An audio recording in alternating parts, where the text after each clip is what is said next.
retrouve tout de suite Clovis Casali, qui est lui devant le siège du parti de droite, Les Républicains. Bonjour à vous Clovis, merci d'être avec nous. On vient d'entendre cet extrait de la prise de parole du Premier ministre.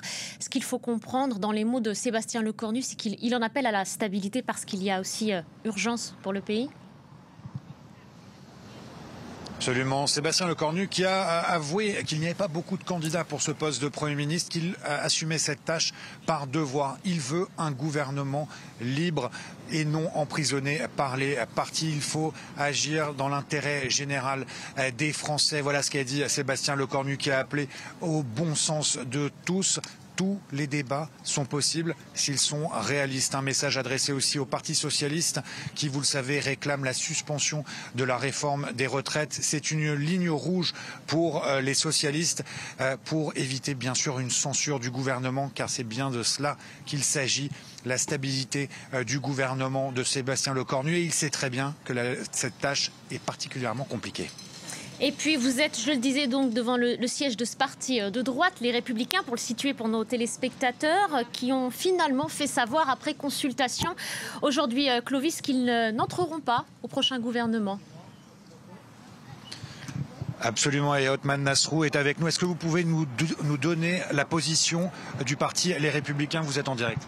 Les instances des Républicains se sont réunies avec un bureau politique qui a duré près de 2 heures. Avant cela, un temps d'échange aussi avec l'ensemble des parlementaires, députés, sénateurs, députés européens.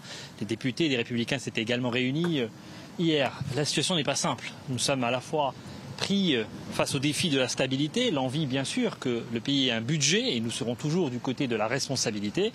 Mais néanmoins, nous voyons aujourd'hui une direction sur laquelle nous pouvons nous interroger. La suspension de la réforme des retraites, d'autres demandes qui nous paraissent totalement dangereuses pour le pays, qui sont portées par le Parti socialiste, la hausse de la fiscalité, la taxation du patrimoine professionnel, toutes ces raisons qui nous font aujourd'hui prendre cette position de responsabilité. Et donc, oui, nous voulons que le gouvernement tienne, nous voulons qu'il y ait un budget à la fin de l'année, mais néanmoins, au moment où je vous parle, le bureau politique, dans une large majorité, a considéré que les conditions et la confiance n'étaient pas réunies pour une participation de LR au gouvernement. C'est la position qui vient d'être arrêtée, encore une fois, avec un long débat, et je comprends tous ceux qui veulent que ça fonctionne, qui veulent que le pays ait un budget. Nous y contribuerons très clairement. Nous ne serons jamais un facteur de désordre ou d'instabilité. Nous ne serons pas du côté des artisans du chaos.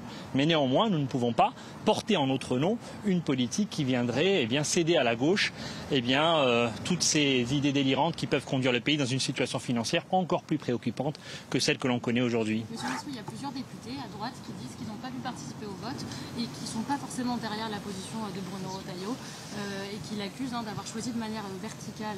Qu'est-ce que vous répondez à ça? D'abord, moi je veux saluer nos députés parce qu'ils sont en première ligne et que c'est entre leurs mains que se pose par exemple la question de la censure. Et évidemment, nous ne sommes pas aujourd'hui sur une position qui consiste à vouloir faire tomber ce gouvernement ou à le censurer. Et au contraire, nous sommes sur un soutien exigeant, mais nous voulons que cela fonctionne. Et donc je comprends nos députés, et ce sont eux qui sont en première ligne. Et je comprends leur souci de stabilité. Vous savez, nous avons tout fait depuis plus d'1 an maintenant pour éviter que la gauche n'arrive au pouvoir. C'est pour cela que nous sommes entrés au gouvernement avec Michel Barnier. C'est pour cela qu'avec Bruno Retailleau, nous avons été au bout de tout ce qu'on pouvait faire au gouvernement pour éviter cette éventualité. Mais éviter la gauche au pouvoir, ce ne peut pas être appliquer le programme de la gauche. Et donc, s'il nous est demandé aujourd'hui d'appliquer le programme de la gauche, naturellement, nous ne pouvons pas y souscrire. Et je crois que nos députés sont soucieux de la stabilité, d'éviter la dissolution, d'éviter la crise, d'éviter l'arrivée de la gauche au pouvoir.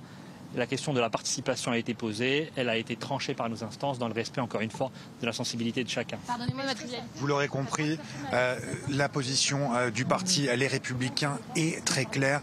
Pas de participation au gouvernement, pas question de valider un programme de gauche, des mesures de gauche qui pourraient potentiellement être mises en place avec ce prochain gouvernement, Lecornu 2. Merci beaucoup Clovis Casali, merci également à Othman Nasrou, donc secrétaire général des Républicains, pour cette réaction à votre micro.